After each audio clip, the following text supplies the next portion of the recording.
O programa a seguir foi aprovado e liberado pela censura espiritual para exibição neste horário. Censura livre. Hoje você vai compreender o porquê de a oferta verdadeira, sincera, genuína, mover o coração de Deus a ponto de você ser abençoado quando a tua entrega é verdadeira e não obrigada. Você vai compreender os mistérios que Deus tem no mundo espiritual, como o propósito de que nós andemos como corpo, como igreja. Sempre foi um treinamento de Deus para que nós aprendamos a viver dependentes dos outros, tanto no campo emocional como no campo espiritual, para que nós nos submetamos todos juntos ao cabeça desse corpo, que é o nosso Senhor e Salvador Jesus Cristo. Entremos então no momento da palavra, na reunião do cordão. E agora, momento da palavra, na reunião do cordão.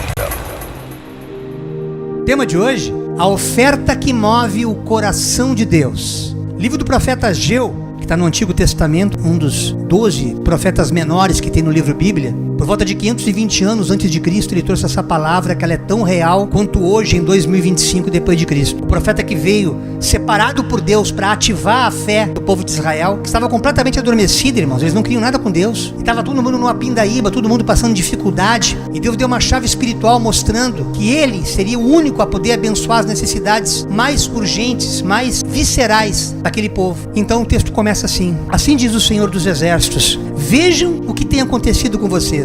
Vocês plantam muito, mas colhem pouco. Comem, mas não se saciam. Bebem, mas ainda têm sede. Vestem-se, mas não se aquecem. Seus salários desaparecem, como se vocês os colocassem em bolsos furados, em saquetel furado. Assim diz o Senhor dos Exércitos: vejam o que tem acontecido com vocês. Agora subam as colinas, tragam madeira e reconstruam minha casa. Então me alegrarei nela, na minha casa, e serei honrado, diz o Senhor. Depois em Ageu, o mesmo profeta, no capítulo 2, verso 8, o texto declara que toda prata e todo ouro pertencem ao Senhor dos Exércitos. E muitas vezes nós somos ensinados com essa palavra, especialmente nos ambientes religiosos, aonde o Antigo Testamento, que sabemos que é uma sombra para as coisas que haveriam de vir no Novo Testamento, essa simbologia metafórica que o templo teve naquele passado, representa esse encontro casual como esse que a gente está tendo aqui em casa essa noite, que poderia ser na casa de qualquer um dos irmãos que estão aqui, não necessariamente num templo. Mas o propósito do encontro, o propósito de sermos corpo, é estarmos alicerçados, alinhados, debaixo da mesma revelação, entendendo que a única maneira de eu abençoar um Deus que tem tudo, que é provedor de tudo, é amando Deus no próximo, é sustentando Deus no próximo, é fazendo a obra de Deus no próximo, e não só no campo financeiro, também no campo espiritual. Você vai perceber essa noite que toda oferta, toda doação que é dada com um coração voluntário e sincero, ela move realmente o coração de Deus, não pelo valor dado, não pela forma que você se entrega a esse relacionamento de ajuda, mas pela fé e adoração expressas no gesto. Tanto que na primeira oferta bíblica registrada, onde fala dos irmãos Caim e Abel, isso já é demonstrado lá no princípio, quando Deus se agradou de um e não se agradou de outro.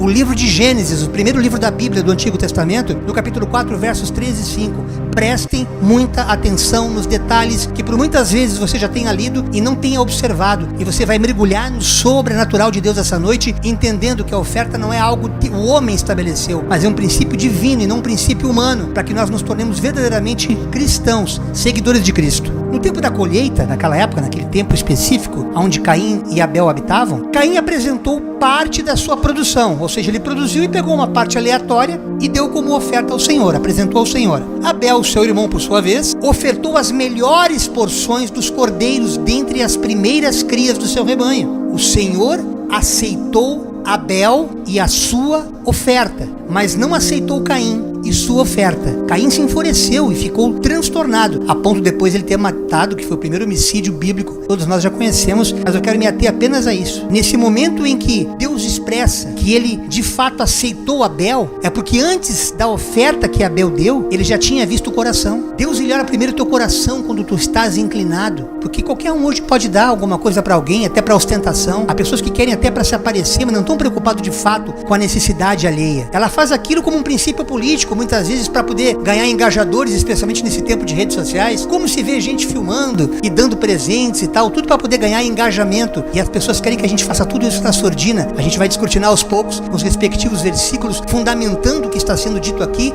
respaldado nas Escrituras. Então, ao ter sido ignorada aquela oferta de Caim, ele se revoltou, mas não pensou antes que ele não estava ofertando para qualquer coisa, para qualquer pessoa. Ele estava ofertando para o Rei da Glória, aquele que o criou, mas ele não tinha essa consciência. Tanto que em vários outros textos bíblicos do Antigo Testamento, alguns livros registram que Deus pediu ofertas e se agradou daquelas que vêm de um coração impelido, estimulado, constrangido pelo amor de Deus, por reconhecimento e fidelidade a Ele. Êxodo, por exemplo, no capítulo 25, a Escritura diz que Deus instruiu Moisés a pedir aos israelitas que trouxessem ofertas alçadas para a construção do tabernáculo. Esse tabernáculo era uma sombra para o que seríamos hoje nós, o tabernáculo de Deus. A mente daquele povo naquela época era extremamente atrofiada, irmãos. Então eles tinham que estar paupados em espaços físicos. Eles tinham que estar presos àquela consciência para poder se tornar corpo a partir do momento que Deus estava treinando a humanidade completamente corrompida na sua mente, no seu modo de ser, no seu modo de viver. Tanto que esse povo peregrinou muito e sofreu muito, o povo judeu, e até hoje sofre por não reconhecer Jesus como seu Senhor. Mas naquele tempo, o próprio Deus orientava, ensinava, e eles tinham certas restrições, mas havia dentre eles aqueles cujo coração era sincero. Tanto que o texto registra que todo aquele cujo coração se moveu e cujo espírito foi impelido, veio e trouxe a oferta. Foi uma oferta sincera para poder ajudar naquela construção do templo. E Davi ficou tão feliz, irmãos. Ele era tão consciente do fundamento espiritual que tinha por detrás daquela oferta, que não era meramente passar para outro coisas materiais que supostamente fossem seus, porque ele já sabia que toda a prata e o ouro pertence a Deus. Ele conhecia as Escrituras, ele sabia que o próprio profeta Ageu dizia que tudo vem de Deus. Por que então ele ia se alegrar? Mas essa consciência de Davi, quando reconhece que Deus prova corações e se agrada da sinceridade, observando com alegria o povo que oferecia voluntariamente, ele acabou louvando, começou a louvar a Deus. Eu fiz questão de registrar esse texto, porque esse texto ele serve como inspiração. Você não precisa decorar esse texto, mas é fundamental que você compreenda que lá no primeiro livro de Crônicas, no capítulo 29, versos de 10 a 17, olha que adoração maravilhosa. Então Davi louvou o Senhor na presença de toda a comunidade.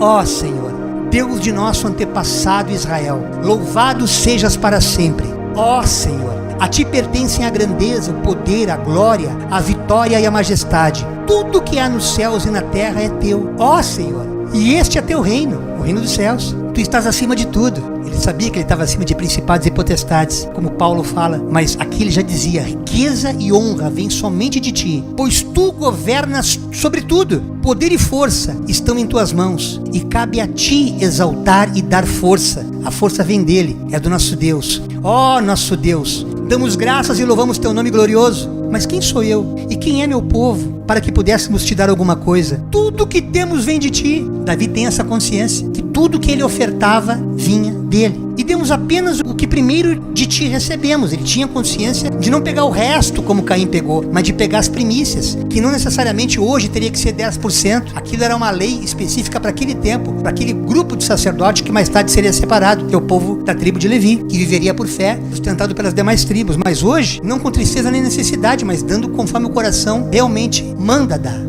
Não importa valor, você vai entender no discorrer dessa ministração hoje. Somos estrangeiros e peregrinos na terra. Coisa tremenda, Davi tinha consciência da sua temporalidade aqui nessa terra, da sua efemeridade, porque ele relata como os nossos antepassados, antes de nós, nossos dias na terra são como uma sombra, passam rápido. Quando tu vê, já foi, sem deixar vestígio. Ó Senhor, nosso Deus, até mesmo estes materiais que juntamos para construir um templo em honra ao teu nome santo, vem de ti. Todo esse material que nós estamos dando para ti é teu mesmo. Tudo pertence a ti. Eu sei, meu Deus, que examinas o nosso coração e te regozijas, ou seja, tu te alegra imensamente quando nele encontras integridade. Tu sabes que fiz tudo isso com boas intenções e vi teu povo entregar ofertas voluntariamente e com alegria. Entenda que isso aqui foi 520 anos antes de Cristo. Aí aparece um baixinho, careca barrigudo, chamado apóstolo Paulo, que 57 anos depois de Cristo, escreve uma carta, no caso a segunda carta, a um povo de uma cidade chamada Corinto, lá no capítulo 9, versos 6 e 8, debaixo dessa mesma consciência de que tudo pertence a Deus, embora quando Deus manda a gente entregar, ofertar alguma coisa, estamos ofertando para Deus na vida daquela pessoa que naquele momento está necessitada. Olha o que diz o texto, coisa maravilhosa. Lembrem-se, quem lança apenas algumas sementes obtém uma colheita pequena, mas quem semeia com fartura obtém uma colheita farta. Cada um deve decidir em seu coração quanto dar. Não contribuam com relutância, com tristeza, com pesar, ou por obrigação, por necessidade, porque daí vira moeda de troca, vira barganha. E Deus abomina esse tipo de oferta, que são essas casas caça-níqueis. Começaram de maneira muito limpa, muito ordeira, pedindo para que verdadeiramente órfãos, viúvas fossem abençoados. E daqui a pouco eles viram que era dinheiro fácil, irmãos, e começaram a alimentar-se além de si mesmos, que eles tinham direito por lei, no tempo de Moisés, a se alimentar, mas viram que era dinheiro fácil e virou realmente algo político. Por isso que a política e a religião andam de mãos dadas. E infelizmente a corrupção da igreja tem acontecido nessa última fase que precede a vinda de Cristo, justamente como confirmação de que isso que eu digo aqui já era falado nas Escrituras. Essa falta de santidade ao ofertar, essa falta de temor e tremor a Deus fez com que aquele dinheiro fosse manipulado apenas como dinheiro, não como mais algo a serviço do reino de Deus, mas como uma potestade, a qual a Bíblia chama de Mamon, que é o Deus do dinheiro. Então o dinheiro passa a estar sendo o senhor dessas pessoas, e não o Deus Todo-Poderoso, que através do dinheiro pode abençoar a vida daqueles que realmente têm necessidade. Porque Deus ama quem dá com alegria. Deus é capaz de lhes conceder todo tipo de bênçãos, para que em tempo ou em todo tempo vocês tenham tudo de que precisam, e muito mais ainda, para repartir com os outros. Esse é o propósito da oferta. Você ter para dar e jamais tomar emprestado, e poder sanar a necessidade do próximo. O texto é claro, irmãos, o texto enfatiza que a generosidade deve vir de uma decisão voluntária e alegre. Não pode ser algo pesado do coração, e não de um sentido de obrigação ou de tristeza por dar, pois Deus recompensa a disposição e o prazer que a pessoa tem em doar. A gente sabe que dar é melhor do que receber, é muito claro que a gente percebe quando está abençoando alguém. Quantas pessoas, quantas casas já levamos cestas básicas, e a gente se comove, a gente vê aquela pessoa pegando aquele pacote de feijão, aquele pacote de açúcar, como se estivesse recebendo um rancho, aquela necessidade premente de alimento. E não só isso, também socorro espiritual, às vezes um abraço, não necessariamente uma oração, ofertar um carinho, ofertar uma atenção, parar para escutar uma pessoa, oferecer um serviço filantrópico. São tantas as formas de a igreja do Senhor poder ofertar na vida da pessoa, um verdadeiro tabernáculo, que são as pessoas, seres humanos, que carregam em seus corações a presença do Cristo. Mas sem essa revelação, sem essa compreensão, pessoas acabam se submetendo a medos, a terrorismos que essas igrejas fazem, respaldadas numa lei que já caiu em caducidade, pois o fim da lei é Cristo, e essas pessoas querem continuar, porque é bom para o negócio delas manter essa lei que já caiu em caducidade, para que elas não percam as vantagens que ela tem sobre esse povo escravizado. Mas nos lembremos que foi para a liberdade que o Cristo veio à terra para nos libertar, e Ele nos convida a não nos colocarmos em jugo de escravidão, o que não significa dizer que esse princípio espiritual do ofertar tenha sido abolido, porque ele é bênção e não maldição, e você vai compreender esse mistério no decorrer dessa ministração da noite de hoje. Eu sou casa de Deus, eu não sou igreja, eu só me torno igreja quando eu, junto com demais irmãos, me associo a essa mesma consciência, a essa mesma comunhão, também chamada de koinonia. Aí sim, nós passamos a ser igreja. Igreja quer dizer corpo. Nós sozinhos somos apenas um templo, um membro de um corpo. É como um braço, é como uma perna, como um tronco, mas nos tornamos corpo quando estamos todos juntos. Quando eu me refiro ao meu braço, eu estou me referindo à parte do meu corpo. Por quê? Porque esse braço está agregado ao meu tronco, eu não estou esquartejado. Ora, aquele que realmente abandona Jesus é como um braço ou uma perna amputados. É onde não tem mais vida, onde seca e serve apenas para lançar o fogo. E o propósito geralmente da oferta é que nós vivenciemos em comunidade. Por isso a igreja é convocada como uma segunda família nesta terra, para suprir uns aos outros, quando muitas vezes a família, sem essa consciência cristã, acaba negligenciando esse carinho, esse amor e esse mandamento, essa ordenança. Por isso que quando nós nos submetemos a esse Deus, o próprio livro de Provérbios, no capítulo 11, verso 24, nos diz: algumas pessoas gastam com generosidade e ficam cada vez mais ricas. Outras são econômicas demais, não se coça, não mexe. Por quê? Porque ficam cada vez mais pobres. Mas entendo que esse propósito aqui do livro de Provérbios, quando o texto nos diz que essas pessoas que gastam com generosidade ficam cada vez mais ricas, não está dizendo que elas estão fazendo barganha com Deus, como moeda de troca. Elas estão reconhecendo a necessidade daquela pessoa e entendo condições de abençoar, reconhecendo que a bênção passa por ela antes de chegar até o próximo, porque eu não posso dar aquilo que eu não tenho. E quando eu tenho essa compreensão de que aquilo que a pessoa precisa, eu tenho e posso, e abençoo, eu já estou sendo automaticamente abençoado. Mas percebam que Jesus, quando ele observa a humanidade na terra, por mais que nós oremos, alguns falam rezemos, ele não está atento às palavras que saem da boca, mas o pensamento que está no coração. Observe que ele não desprezou a oferta de Abel, mas não foi só a oferta de Abel, ele aceitou Abel, porque ele entendeu que no coração, antes de Abel ofertar, ele já estava inclinado a abençoar. Quantos de nós aqui essa noite tem essa vontade de ajudar as pessoas, mas não se move, não faz, porque tem, mas não quer dar? Outros, no entanto, fazem e são abençoados. Mas paradoxalmente, não se trata de dinheiro, o negócio se trata de intenção. Evangelho de Marcos, capítulo 12, 41 e 44, quando Jesus estava sentado no pátio do templo, próximo a uma caixa das ofertas, olhando com atenção as pessoas que colocavam dinheiro ali, muitos ricos davam muito dinheiro. Os caras sobejavam, estavam transbordando, roubavam impostos, eram verdadeiros fariseus. Então chegou uma viúva pobre e pôs na caixa 2 moedinhas de pouco valor. Aí Jesus chamou seus discípulos e disse: vem cá, observe o que está acontecendo aqui. Eu vos afirmo que o que eu vou dizer para vocês agora é verdade, não é conversa fiada. Esta viúva pobre, ela deu muito mais do que esses outros todos juntos, porque os outros deram do que estava sobrando. Ela, porém, que é tão pobre, deu tudo o que tinha para viver. E é interessante aqui, irmãos, a partir dessa noite você vai compreender esse mistério espiritual, que quando Deus nos convoca para entrar no particular com Ele, como Ele fala ali em Mateus capítulo 6, verso 6, tu quer falar com teu Deus? Quer falar com Ele? Tu quer ter um particular com Ele? Não é fora, é dentro, é uma introspectiva. Tu vai pro teu quarto, ou qualquer lugar onde você possa ter intimidade com Ele, fecha a porta. Fechar a porta é você ficar na intimidade. Pode ser no teu trabalho, pode ser um lugar debaixo de uma árvore, um lugar em secreto que tu tenhas intimidade em poder falar tu e Ele. Fecha a porta para o que está externo, fechar a tua mente para qualquer outra coisa. Conversa com teu Deus, expõe as tuas necessidades a Ele. E o teu Deus em secreto, que tudo vê, te recompensará.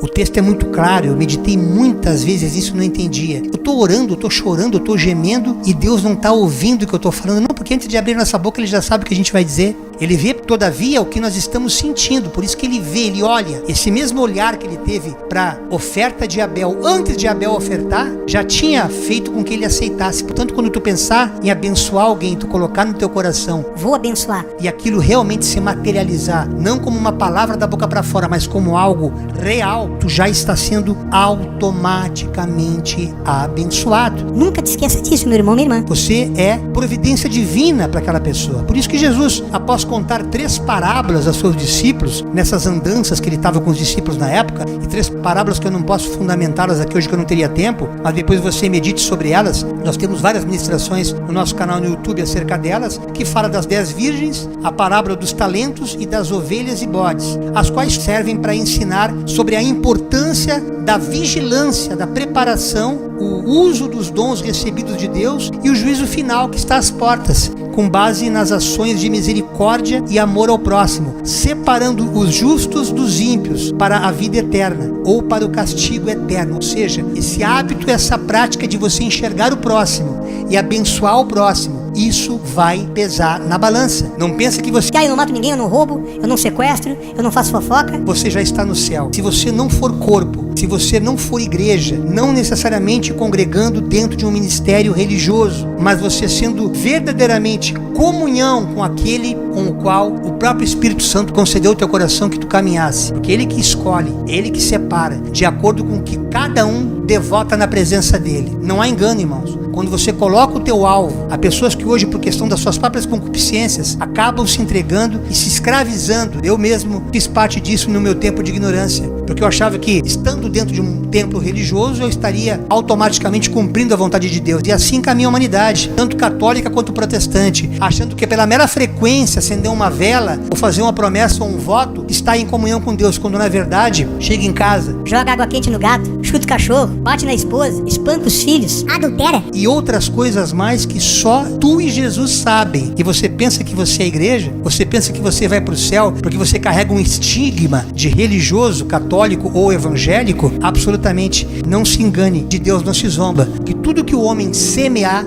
isso ele também colherá. Quando Deus fala que a partir do momento que nós estamos olhando para aqueles que verdadeiramente precisam da nossa ajuda, com misericórdia, mas nós negligenciamos isso, veja o que o evangelista Mateus, no capítulo 25, quando Jesus terminou uma conversa depois de pregar essas parábolas que eu pontuei aqui, ele disse para aqueles discípulos: quando o Filho do Homem vier como rei, a volta dele agora que ele vem para arrebatar a igreja, ele não vem como ovelha, ele vem como leão, com todos os anjos, ele se sentará no trono real todos os povos da terra se reunirão diante dele, e ele separará as pessoas umas das outras, assim como o pastor separa as ovelhas das cabras. Ele porá os bons à sua direita e os outros à sua esquerda. Então o rei dirá aos que estiverem à sua direita: venham, vocês que são abençoados pelo meu Pai, venham e recebam o reino que o meu Pai preparou para vocês desde a criação do mundo. Pois eu estava com fome e vocês me deram comida, eu estava com sede e me deram água, eu era estrangeiro e me receberam na sua casa, eu estava sem roupa e vocês me vestiram, eu estava doente e vocês cuidaram de mim, eu estava na cadeia e vocês foram me visitar. Esse papo aqui deu um nó na cabeça dos discípulos. Então os bons perguntarão: Senhor, quando foi que o vimos com fome e lhes demos comida? Ou com sede e lhes demos água? Quando é que foi que vimos o Senhor como estrangeiro e o recebemos na nossa casa? Ou o Senhor teve sem roupa e nós o vestimos? Quando foi que vimos o Senhor doente ou na cadeia e fomos visitá-lo? Aí o rei responderá: eu afirmo a vocês que isto é verdade. Quando vocês fizeram isso ao mais humilde dos meus irmãos, os mais pequeninos, foi a mim que o fizeram. E depois Tiago, irmãos, nessa mesma mente, ele fala no capítulo 2, os versículos 15 e 16, que havendo irmãos que precisam de roupa e que não tem nada para comer, não adianta você passar por ele pela rua como aquele mendigo que está ali, Deus te abençoe, sendo que você foi tocado naquele momento de dar uma oferta para aquele mendigo, para aquele irmão que muitas vezes pode ser até um cristão, um crente desviado. Quantos irmãos machucados por igreja se perderam, a gente encontra pelas ruas, vivendo como verdadeiros mulambos, porque não foram abraçados pela verdadeira igreja de Cristo. Pessoas que têm chamado, pessoas que têm ministério, estão enrolando pelo mundo devido à dureza de coração daqueles que Deus permite que passem naquela hora, vendo a necessidade, não é capaz de passar numa padaria, fazer um sanduíche e alcançar. Eu estou sendo minimamente aqui transparente para você entender aonde vai a mesquinhez e a negligência humana. Mas o Tiago, ele pontua no mesmo capítulo 2, verso 17, através desse texto: portanto a fé é assim, se não vier acompanhada de ações, se a fé não tiver obras, ela é morta. Não adianta você falar de Jesus, que Jesus é bom, que você ama Jesus, mas você não faz absolutamente nada em relação à pessoa que está à sua frente necessitada. É abominável aos olhos de Deus, porque uma fé autêntica e salvadora, ela se manifesta em ações e comportamentos práticos, irmãos, como a caridade e a obediência a Deus. Assim como um corpo sem espírito está sem vida, uma fé que não produz obras é inútil e incompleta, pois a fé verdadeira deve produzir uma mudança interna que se reflete no modo de vida do crente, começando pela família. Começa pela tua família. A conversa mais sem vergonha e ordinária que o sistema religioso criou é que agora a tua família é a igreja. Então tu esquece a tua mãe, tu esquece os teus filhos, tu esquece todo mundo. E esquece também que Paulo escreveu ao seu servo Timóteo, ao seu pupilo, no capítulo 5, verso 8. Aqueles que não cuidam primeiro dos seus, especialmente dos de sua própria família, dos de sua própria casa, negaram a fé e são piores que os descrentes. Há tantos que muitas vezes deixam de comprar um remédio para a mãe para botar dinheiro dentro de uma instituição. Deixam de ajudar o filho que está precisando de um caderno novo para ir para a escola, para ajudar nas ofertas que o pastor estipulou, porque se você não der lá dentro, você vai ser amaldiçoado. Eu repreendo isso com toda a força do meu ser essa noite, e pelo nome de Jesus Cristo, eu declaro essa mentira desmascarada, porque a palavra de Deus quer que nós nos voltemos primeiramente aos da casa. Mas se nós compreendamos, irmãos, que não devemos nos limitar a essa jornada de abençoar tão somente os da casa, porque nós temos uma segunda família, que é a família que necessariamente precisa existir para a igreja subir, que é o próprio corpo de Cristo. Os que serão arrebatados não serão necessariamente nossos consanguíneos, a menos que eles se arrependam, e a salvação, assim como a fé, ela é individual. Nossa obrigação enquanto igreja é ministrar, contar, é a boa nova, é pregar, é ensinar, testemunhando que realmente Jesus é Senhor e que Ele quer que nós todos moremos com Ele no céu. Mas para isso nós devemos nos submeter a Ele, nos entregar a Ele, reconhecer que Ele não é uma opção religiosa, que Ele não é apenas um santinho que possa trazer prosperidade, que Ele não é um Baal Zebul, Ele é o Deus Senhor, dono do ouro, dono da prata, mas Ele é o Senhor da vida. É uma escolha entre vida e morte. Escolher Jesus não é tão somente uma opção, porque a partir do momento que você está ouvindo essa live, a partir do momento que os irmãos estão aqui conosco, que ninguém está obrigado a estar aqui, essa voluntariedade, tal qual a voluntariedade de Abel na primeira oferta da história da humanidade registrada no livro Bíblia, assim Deus vê os corações, porque já foi concedida essa porta. Deus já escolheu. Muitos são chamados, poucos os escolhidos. E dentre esses poucos que se apresentam para Jesus, a coisa mais insana que você pode fazer é professar que aceita Jesus, pois você já o aceitou, você só não se deu conta ainda. talvez pela falta de entendimento, dessa consciência coletiva de que esse encontro não é meramente casual, como um encontro de barzinho, happy hour depois do trabalho. Não, isso aqui tem uma consciência muito maior, uma consciência espiritual, onde a consciência coletiva sobre todos aqui, segundo a necessidade de cada um, se é enfermidade, se é finanças, Deus, segundo a sua necessidade, Ele vai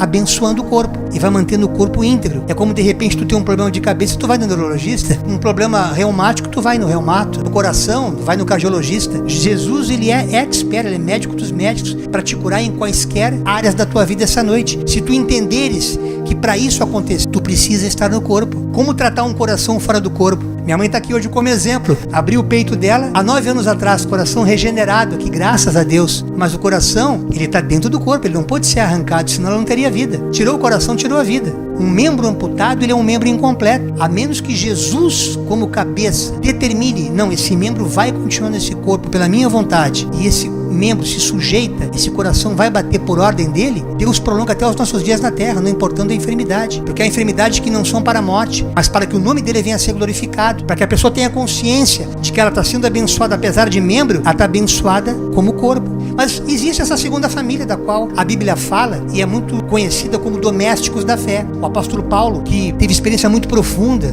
no Evangelho, era um cara que perseguiu a igreja, como Saulo de Tarso. Ele tinha 2 nomes, né? Como apóstolo, ele entendeu que era necessário ajudar o próximo. Tanto que em Gálatas, no capítulo 6, verso 10, ele nos diz no texto que sempre que pudermos, devemos fazer o bem a todos, especialmente aos que fazem parte da nossa família na fé. Perceba que para Timóteo ele fala, cuida primeiro dos teus consanguíneos, da tua família. E já para Gálatas, que tem uma visão um pouquinho mais aberta, vocês já estão cuidando da família, tá cuidando da mamãe, do marido, dos filhos. Não esquece dos domésticos da fé. Daqueles que estão caminhando contigo, que estão ombreando essa caminhada na terra, orando por ti. E é uma coisa tão tremenda, irmãos, que há muito tempo eu tenho vontade de mostrar algo que no tempo que comecei minha caminhada ali em São Paulo, eu fui chamado para ir para o ministério. O próprio Deus me colocou ali, disse que eu ficaria por um tempo. E eu lembro que quando eu comecei a ter consciência, porque como esotérico, como católico, muitas vezes também como praticante da Umbanda, Quimbanda, nação, tudo é movido com oferta, vocês sabem disso. A Umbanda, na Quimbanda, na linha africana, tem aqueles sacrifícios e você obviamente tem que investir em animais e matanças e automaticamente aquilo está imitando aquele sacrifício que Deus fazia no Antigo Testamento, que o Satanás é imitador. Quando eu tive essa revelação, no ministério onde eu frequentava, ele tinha um carnê. Tem 3 carnês cheios aqui, que eu nunca comentei com os irmãos isso aqui. Hoje eu posso mostrar, porque a própria Bíblia fala, eu vou ler o texto também daqui a pouquinho, que uma mão dá, a outra não precisa ficar sabendo, mas aqui eu quero te mostrar aonde começou a minha consciência como alguém que ofertava. Eu tinha um carnê, eu botava o valor que eu achava que eu podia pagar. E 2 coisas aconteceram aqui. A primeira foi que eu queria deixar de cantar. Deus já tinha tirado do meu coração o desejo de cantar música secular. Aquela coisa de cantar Minha Ferida com Minha Querida não colava mais, aquilo não rendia mais. Mas eu queria que Deus me desse um CD evangélico, um CD cristão, para eu poder sair por aí e poder viver da música. Eu não estava entendendo que os pensamentos de Deus são mais altos do que o nosso. Então, sem perceber, o sistema religioso coopera muito para isso. Eu comecei a fazer moeda de troca, eu comecei a fazer barganha com Deus. Foi quando eu tive a oportunidade de conhecer um casal que eu amo, e hoje, por graça, são pastores do Ministério do Cordão ali em São Paulo, os pastores Israel e Ivanise. Quando eu os conheci no templo, eu lembro que eu peguei esse carnê aqui e gravadoras que estavam engatilhadas para mim, já no meio gospel, deram tudo para trás, e um dia eu peguei e dei um tapa na mesa. Eu não aceito, eu tô fazendo a minha parte, a tua palavra fala que tu és fiel, e cadê a tua fidelidade em cima daquilo que eu tô fazendo? Eu me insurgi, irmãos, e de repente na fila onde estavam sentados aqueles irmãos, entrou como se fosse um deslocamento de ar, como se uma brisa muito forte e ao mesmo tempo suave, mexesse até com a roupa daquelas pessoas, e uma daquelas irmãs falou assim: tudo vai acontecer, mas no tempo dele, não no teu tempo. Tu precisa conhecer mais o Evangelho. Aquilo me colocou no meu lugar, eu pedi perdão a Deus no meu coração, continuei abençoando a obra dele e decidi me entregar para ele. Eu não tô entendendo nada do que o senhor tá fazendo, eu não sei o que tá acontecendo, até acho que fiquei doido porque larguei minha carreira, minha família acho que eu fiquei louco também. Então só me ajuda a entender que processo é esse, o qual o senhor tá me colocando, porque eu sinto necessidade de abençoar alguém que eu não sei quem é, mas o que eu tenho é pouco e eu gostaria de estar na tua obra. E Deus começou a me ensinar a andar por fé aqui na terra. E quando eu comecei a me dedicar à oração, à leitura da palavra, eu percebi que Deus também nos ensina a abençoar aqueles que nos instruem. Havia um bispo abençoado naquela igreja. Ele vivia somente da obra. E eu sentia que eu pagando essa oferta aqui, ainda que muito simbólica, comparado às necessidades dele, ele de alguma forma estaria podendo botar pão na mesa, porque ele abriu mão de tudo que ele fazia para ele poder sustentar a sua família. Eu entendia isso. Eu entendi que ele não precisava estar num palco trabalhando, fazendo shows para poder ganhar um cachê. Eu ainda tocando na noite, eu já estava me dando essa essa consciência, ele estava mudando a minha mente, que aquele processo lá descrito em Romanos, que é a mudança de mente, a metanoia, começou a brotar na minha cabeça. Então eu vim entender que, por exemplo, quando você instrui alguém e abençoa alguém financeiramente, não que essa pessoa faça disso uma profissão, como nós temos aqui professores, a minha esposa professora Andréia, todos que têm seus salários, como poderia ser um psicólogo, poderia ser um advogado, essa pastora Ivanise é advogada, um psicanalista, muitos desses que, embora tendo por profissão, têm faculdade formado, eles também atuam na filantropia. Há ministérios, a gente congregou, que advogados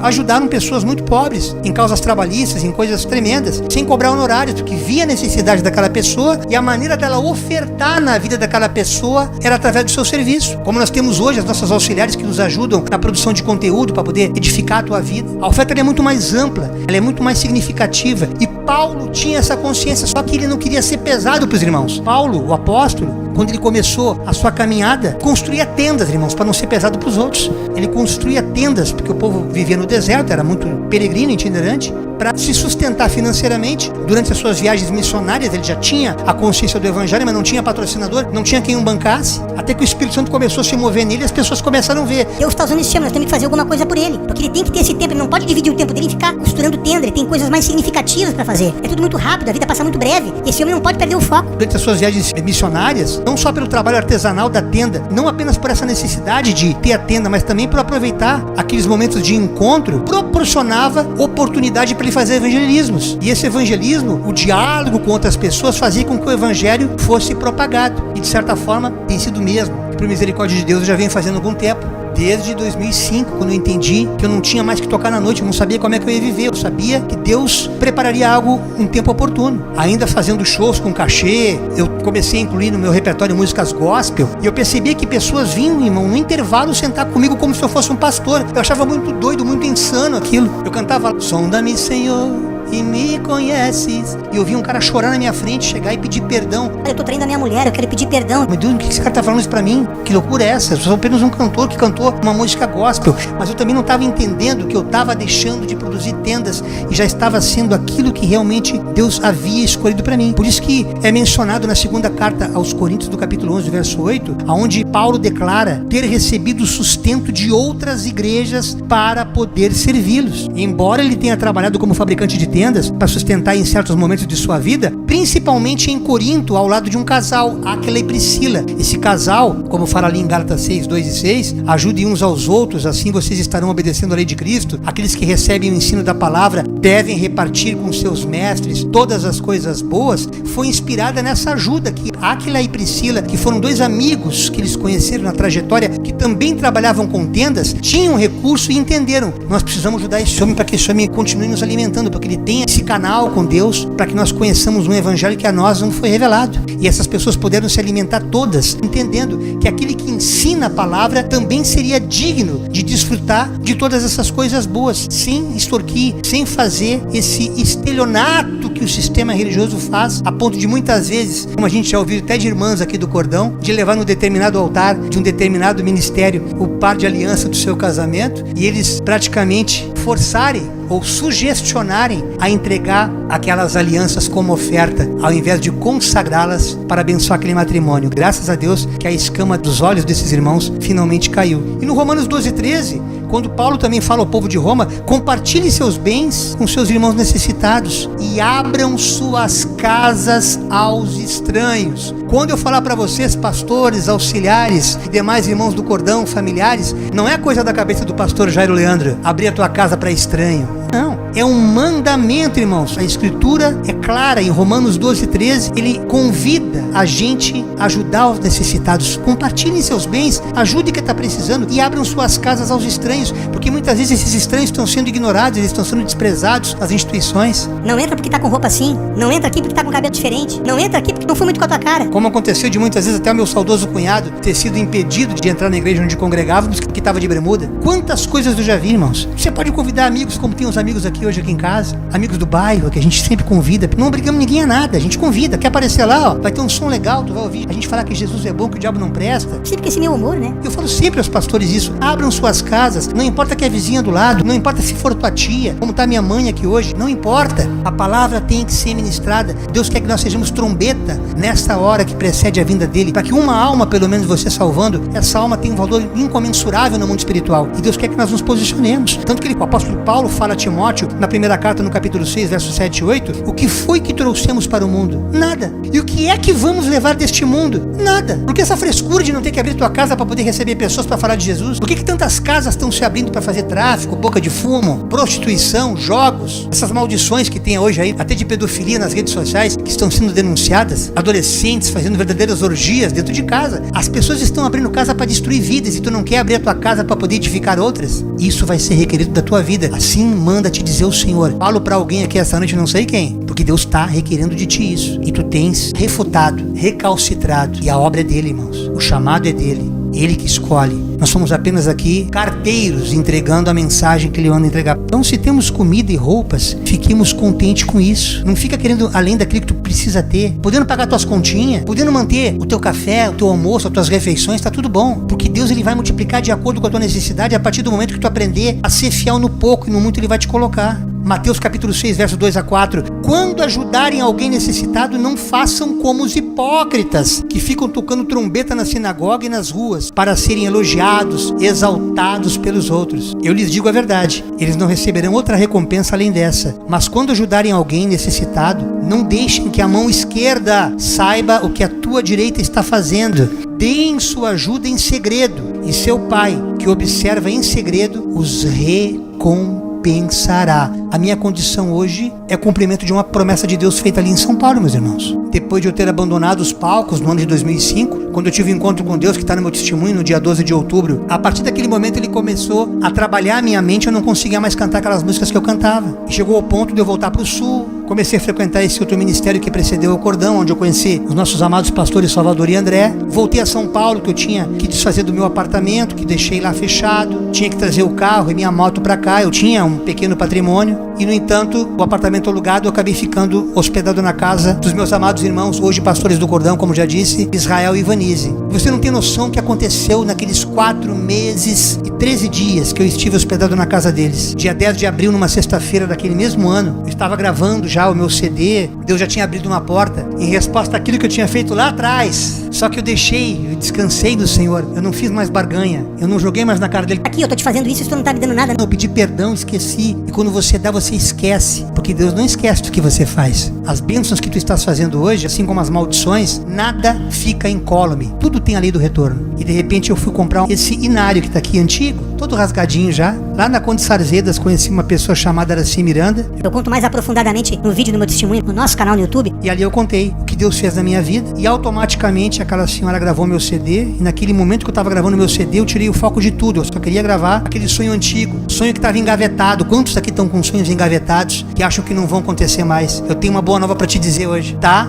muito perto de acontecer, porque toda essa ansiedade, toda essa luta que tu estás passando como igreja, como corpo, tem um propósito, é para Deus te levantar de uma forma muito mais madura, para que você desfrute com maturidade essa bênção que vai ser entregue nas tuas mãos. Então naquele dia 10 de abril, naquela sexta-feira daquele ano, Deus se apresentou para mim naquela madrugada, quando foi me revelado em detalhes como seria a minha vida dali para frente. Coisa de 15 minutos, irmãos, eu entrei num êxtase, e Deus mostrou como é que seria até o fim dos meus dias. Ele só não mostrou como é que ele vai me arrancar da terra, mas ele falou tudo tintim por tintim sobre o meu casamento, como é que seria minha vida financeira, que eu viveria da obra, que eu viveria por fé, que ele ia me sustentar, e aquilo não batia, porque eu, enquanto compositor, enquanto cantor, eu sempre produzi conteúdo, eu sempre fiz shows, eu sempre me virei com a minha música, com o meu trabalho. Na minha cabeça era insana aquela proposta, aquilo era loucura. Mas as coisas de Deus são loucura. Quando tu te submete a essa verdade e Deus vê sinceridade no teu coração, não é para todos, cada qual ele tem uma vocação, cada qual fique na vocação para a qual ele chamou. Não adianta tu querer vocacionar algo que tu não foi vocacionado. Quando Deus escolhe, ele determina como é que tu vai viver, deixa ele te levar. Não deixa a vida te levar. Deixa o Espírito te conduzir. E assim tem sido. Ele preparou todo o casamento, ele preparou toda a minha vida financeira, a ponto de até aqui não ter faltado coisa pequena nem grande. Mas há momentos que ele estreita. E esse estreitamento ele tem um propósito. E esse tempo a gente tem passado tempos muito difíceis, como nós nunca tínhamos passado. Enquanto conversávamos com os pastores de São Paulo essa semana, o Espírito Santo se derramava, que há momentos que ele permite que determinados irmãos, mesmo sendo autoridade ministerial, passem por tribulações financeiras, para que o corpo seja ensinado a ofertar, para entender que esse propósito da oferta não é uma caridade que está sendo feita a um ser humano, mas é a obra de Deus sendo consumada de acordo com aquilo que Ele pré-estabeleceu como um princípio espiritual de bênção. É uma chave espiritual. A oferta que verdadeiramente move o coração de Deus tem que estar amparada, respaldada nesses princípios que vêm de Deus. Quando você entende, como o próprio Paulo fala, que aquele que realmente ensina a palavra deve realmente ser abençoado, mas isso não pode ser por obrigação, porque a partir do momento que você deixa de pagar uma conta, deixa de fazer qualquer coisa, ainda que reconheça a necessidade daquele irmão, não faça isso, porque o teu dinheiro vai ser maldição para quem tu está dando, maldição para quem está recebendo. Agora, a partir do momento que ela é sincera, não importando a quantidade, seja uma oferta de viúva pobre ou uma oferta de um homem milionário, o teu galardão já é entregue pelas próprias mãos do Senhor. Então,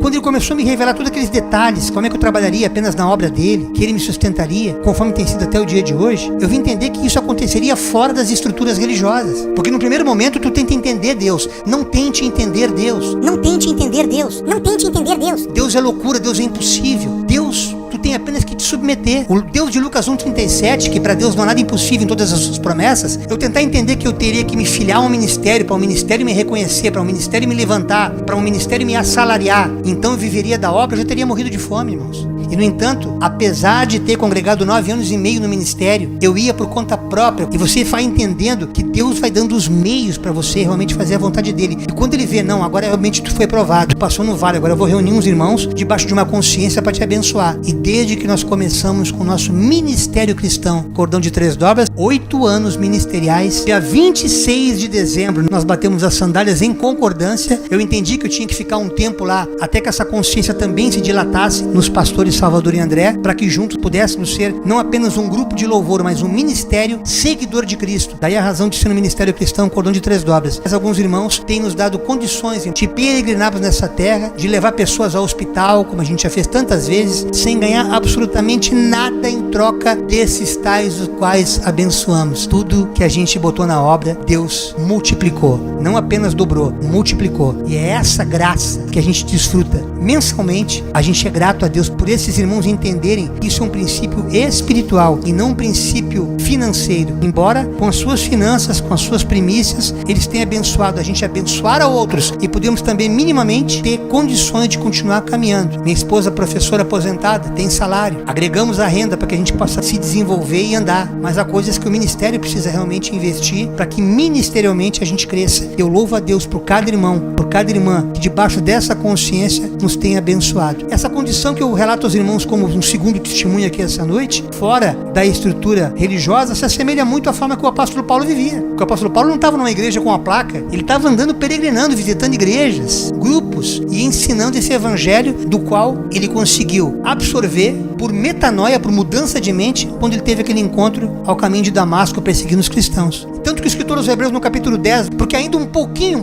de tempo, o que há de vir virá e não tardará, mas o justo, esse viverá pela fé. E se ele recuar, se voltar a cantar nos botecos, se voltar a cantar minha querida com minha ferida, se voltar a fazer como o porco volta para a lama ou o cachorro volta para o vômito, a minha alma não tem prazer nele. Vocês entenderam que eu estou esnucado pela vida? Não tem jeito para mim, não é daqui para o céu, porque a função do diabo é matar, roubar e destruir. Ele está ao derredor só observando, só acusando o tempo inteiro. E quanto mais nós buscamos Deus, mais nós temos que nos entregar, mais nós temos que nos humilhar, porque ele não deixará faltar coisa pequena nem grande. Você, meu irmão, minha irmã, obreiro com quem eu falo aqui essa noite, seja de qual for o ministério teu, ainda que seja no ministério doméstico, como é o Cordão de Três Dobras, Deus não te abandonou. Essa necessidade que tu estás passando, Deus está levantando também na tua obra, também na tua casa, mantenedores, que vai fazer com que o pão venha à tua mesa. Como tantas vezes a gente foi abençoado ali em São Paulo, na casa dos pastores, e não era cesta básica não, irmãos, era uma medida sacudida, recalcada e transbordante, era rancho que chegava lá, pra gente poder passar o mês todo. Nós, porém, não somos daquele que retrocede, mas somos da fé, daqueles que creem para a conservação da alma. Alguém poderia perguntar: como ofertar sem ter recurso? Ah, pastor, você não tem noção. Tá uma pindaíba que eu tô ganhando, eu não consigo ganhar nada. Tu ainda quer que eu te ajude? Eu não vou dar 10 reais pra ti, não vou te ajudar, porque o que eu posso fazer? Irmãos, é o que eu faço hoje na maior parte das vezes, já que não tendo renda, especialmente os recursos sendo escassos, eu que vivo pela fé conforme Deus falou comigo ali em São Paulo, para oferecer algo sem ter recurso financeiro, eu entendi que eu tinha que focar em ensinar a palavra, para que essas pessoas também se libertassem das cadeias que as aprisionem. Hoje é muito comum. A gente assiste a alguns vídeos na internet, ainda ontem estava assistindo. É sempre bom olhar tudo, viu, irmãos? Porque o Evangelho nos dá esse termômetro. Quando você tem a pedra de esquina como referência, você pode assistir o que você quiser, você não vai se perder. Você vai manter uma integridade na tua percepção da vida. Os coaches falam muito sobre isso. Pastores coach, esse mundo coach. Eles quase não citam um versículo bíblico, eles só falam daquele poder da força do teu braço. O que eu vou fazer, vou acontecer. Mas eu vejo muito evangelho em determinados comportamentos. E isso eu procuro falar para as pessoas, incentivá-las a serem positivas, porque o pensamento positivo é a verdade, o pensamento negativo é a distorção da Escritura.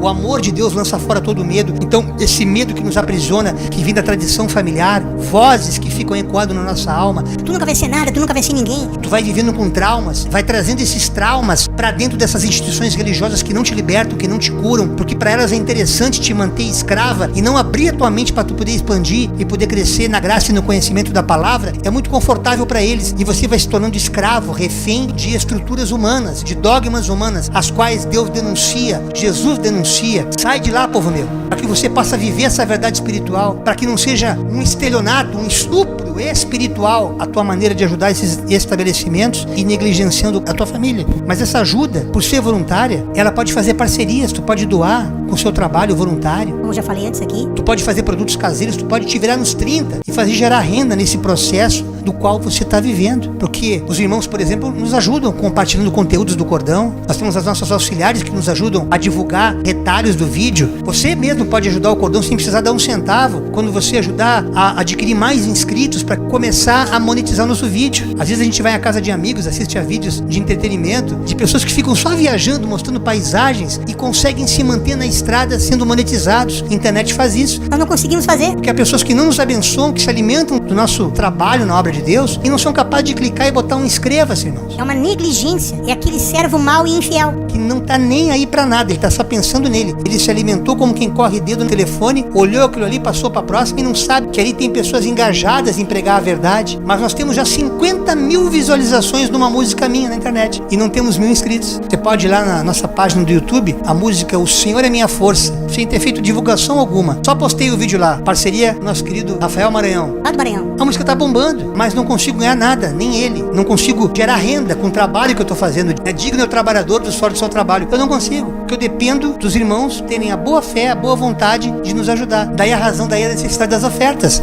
alçadas ou de amor, para que nós possamos ter o mínimo de estrutura de poder continuar caminhando e, obviamente, poder também ajudar outras pessoas. O profeta Isaías, no capítulo 43, verso 26, essa palavra foi uma experiência muito viva no tempo que a gente morou de favor num ginásio de esportes aqui em Canoas, município próximo aqui a Sapucaia, quando o Jorginho nos acolheu naquele ginásio, que foi a primeira revelação que Deus me deu em São Paulo, quando ele falou como é que seria toda a minha trajetória. Eu me casaria, nós moraríamos de favor, depois numa casa alugada, depois numa casa própria e depois ele nos levaria às nações, e assim tem sido. Esse ginásio de esportes, ele investiu muito, depois ele teve que devolver, acumularam-se várias contas impagáveis. E debaixo disso aqui, irmãos, Deus me deu uma revelação essa noite para todo o cordão de 3 dobras. Não importa se congregam conosco ou não, até você também está sendo compromissado só por estar ouvindo essa mensagem, e é tu e Deus na tua casa. Quando Isaías fala no 43, 26, desperta a minha memória, Deus falando, entremos juntos em juízo, apresenta as tuas razões para que possas justificar-te. Explica a razão desses processos que estão encalhados, causas trabalhistas que até agora tu está esperando e não recebeste, herança que está para vir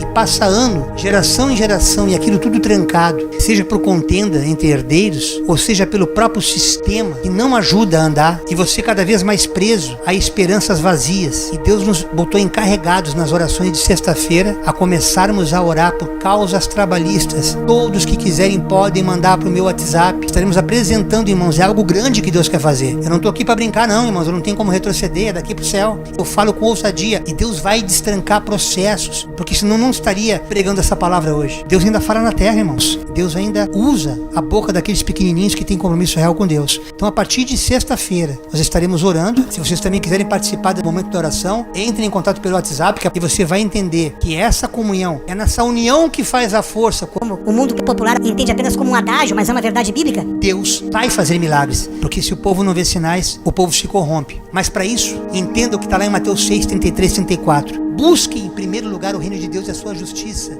Busque conhecer a sua palavra, que a única forma de tu conhecer esse Deus é através da sua palavra. E todas essas coisas que tu buscas serão acrescentadas.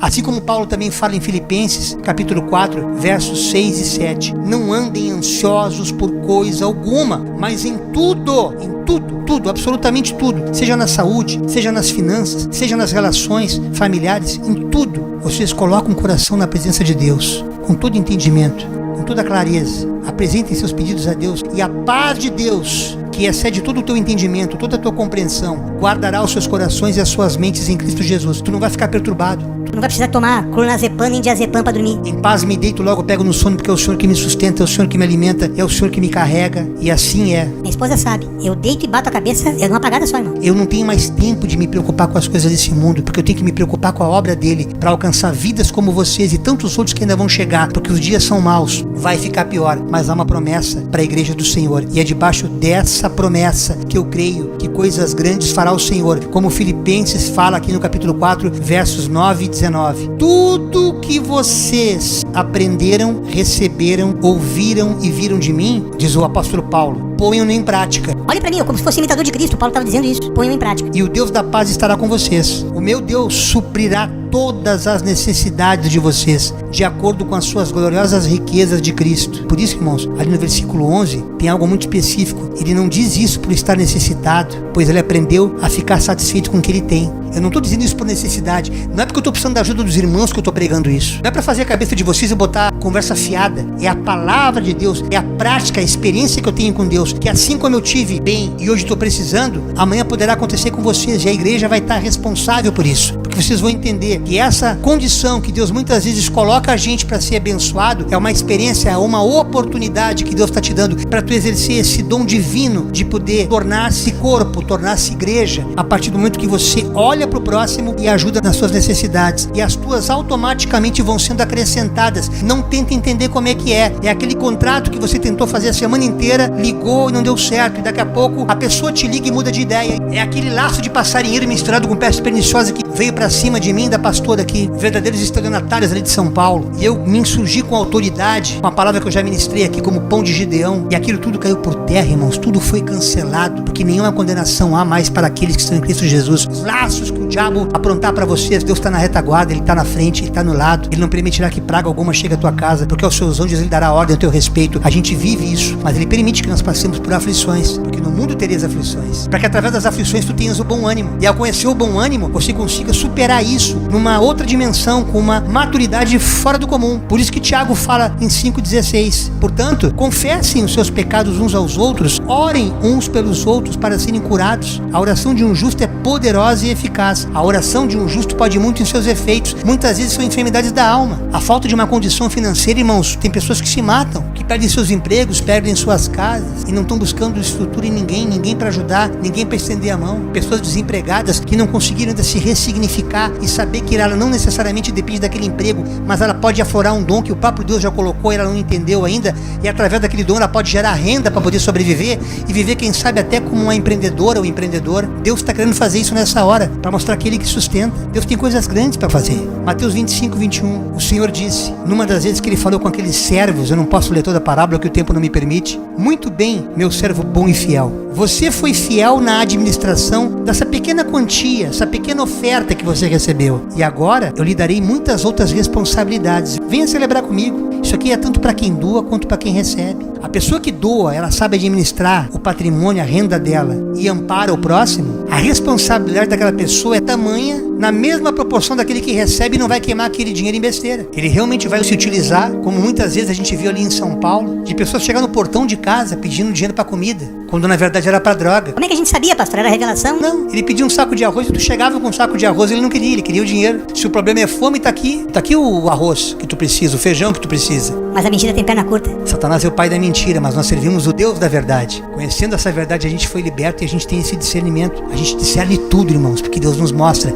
mas por ninguém conseguimos ser discernidos. E ali em Colossenses 3, 23 e 24, o apóstolo Paulo também dá uma aula. Tudo que vocês fizerem, trabalhem de bom ânimo, façam de todo o coração, como se estivessem servindo o próprio Senhor e não as pessoas. Essa obra, embora tu vá atender a necessidade específica de uma pessoa, é para Deus que tu estás fazendo. E ao fazer para Deus, através daquela pessoa, as tuas necessidades Não tenta entender como é que vai ser o mistério, irmãos. Já aconteceram pessoas que estão aqui, que infelizmente ainda não sentiram de contar o testemunho, que achando que estava com câncer aqui, ali, e Deus nos mostrava, não é câncer, é só uma massa que está ali dentro. Achava que estava com câncer no cérebro, e Deus me mostrava, isso aí não vai ser para morte, mas é para que o nome dele venha a ser glorificado. E você vai perceber que isso é um serviço para tu te despertar para a obra dele. É só para mostrar que a tua vida está no controle dele. Que embora a nossa vida seja temporária, muito efêmera aqui na Terra, nesse processo, nesse tempo de efemeridade, ele quer te usar. Ele quer que tu seja canal de bênção na vida de outros. Mas quando tu não abre o teu coração, ele te sujeita a essa aprovação. Para que até que tu compreendas o porquê disso, o Senhor, no processo, ele vai te ensinando até tu entender qual é o propósito por trás disso. E não essas pessoas sabendo que receberão do Senhor a recompensa da herança, pois é Cristo, o Senhor, a quem você serve. Sempre a Deus que vocês estão servindo. O evangelista João, no capítulo 3, verso 27, nos fala que o homem não pode ter coisa alguma se do céu não for dado. Quando Paulo escreveu aos Romanos que todas as coisas contribuem, todas as coisas cooperam para o bem daqueles que amam a Deus, aquele que está recebendo oferta, também algo Deus está fazendo na vida deles. Nós estamos o tempo inteiro aprendendo com Deus que há algo novo a ser ensinado, que há algo misterioso através dessa necessidade, que ao aprender a passar por ela, nós vamos poder também continuar administrando e ensinando outras pessoas a fazerem o mesmo que nós estamos fazendo agora. Quando você entende isso, irmãos, você se liberta de todo o dogma humano, você se liberta de toda a escravidão, de tudo aquilo que prova ser impossível as coisas acontecerem. E eu encerro essa noite da mesma forma que eu comecei com o profeta Oséias. A gente encerra no capítulo 6, verso 3. Como precisamos conhecer o Senhor? Busquemos conhecê-lo. Ele nos responderá tão certo como chega o amanhecer ou vem as chuvas da primavera. Essa chuva serôdia, que naquele tempo em que Ageu foi chamado para ministrar essa palavra, segundo a teologia, daquele mesmo ano de 520 a.C., segundo os teólogos estudiosos, eu me apaixonei quando vi isso, foi entre os meses de agosto e dezembro. Estamos em setembro, mês da primavera, mês de as bênçãos aflorarem na vida de cada um daqueles que creem. E portanto, nessa noite, que essa chuva que rega e faz germinar, seja por fruto da tua oferta, seja por fruto daquilo que tu recebeste ao agradar o coração de Deus e ter acrescentada a ti toda aquela abastança em saúde, em provisão, em comunhão. Muitas vezes o teu maior sonho é tão somente poder estar em comunhão, em alegria com a tua família, como eu tenho o privilégio de estar com a minha mãezinha e minha irmã aqui essa noite. Essas coisas vão começar a acontecer automaticamente, porque Ele é o Rei da Glória. Ele é aquele que abre ferida e fecha ferida,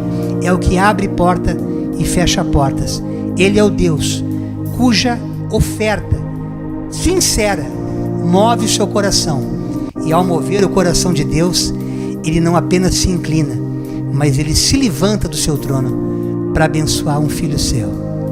Esta foi a mensagem reveladora, profética, edificante, que Deus colocou no meu coração nesse dia 3 de setembro do ano de 2025, na reunião do Cordão.